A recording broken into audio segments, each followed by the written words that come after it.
राज्यातील विधान परिषदेच्या 9 जागांसाठी निवडणूक जाहीर झाली आहे। या 9 जागांपैकी एक जागा मवियाच्या वाट्याला येणार आहे आणि त्यामुळे एका जागेसाठी मवियामध्ये रस्सीखेच असल्याचं चित्र आहे। तरी देखील उद्धव ठाकरेंची टर्म ही संपल्यानंतर त्यांनी पुन्हा विधान परिषदेवरती जावं अशी मागणी आता जोर धरू लागली आहे। काल हर्षवर्धन सपकाळ उद्धव ठाकरेंना आणि संजय राऊतांना भेटण्यासाठी मातोश्रीवरती आलेले होते।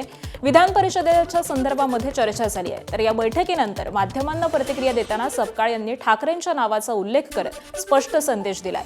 ठाकरे मवियाचा चेहरा आहेत, ते असतील तर पुढे जाऊ असं सपकाळ म्हणाले।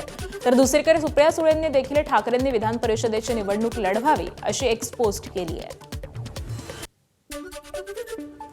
काँग्रेस पक्षाने जी घेतलेली जी भूमिका होती ही भूमिका आपल्या सर्वांच्या समोर आहे की राज्यसभेच्या निवडणुकीच्या आधीपासून आम्ही सांगत आलो राज्यसभेची निवडणूक संपन्न झाली आहे, त्यावेळेस काँग्रेस लढू शकले नाही ही वस्तुस्थिती आहे। मात्र उद्धवजी जे आहेत हा महाविकास आघाडीचा चेहरा आहे आणि ते विधान परिषदेमध्ये जर जात असतील तर निश्चित आनंद होईल हे यापूर्वीच सांगितलेलं आहे। उमेदवारीच्या संदर्भात चर्चा आजच्या बैठकीमध्ये होणं हे काही अपेक्षित नव्हतं। एक संवाद आणि एकंदरीत कोणत्या पद्धतीनं महाविकास आघाडीनं पुढे गेलं पाहिजे या संदर्भातला संवाद अत्यंत महत्त्वपूर्ण होता।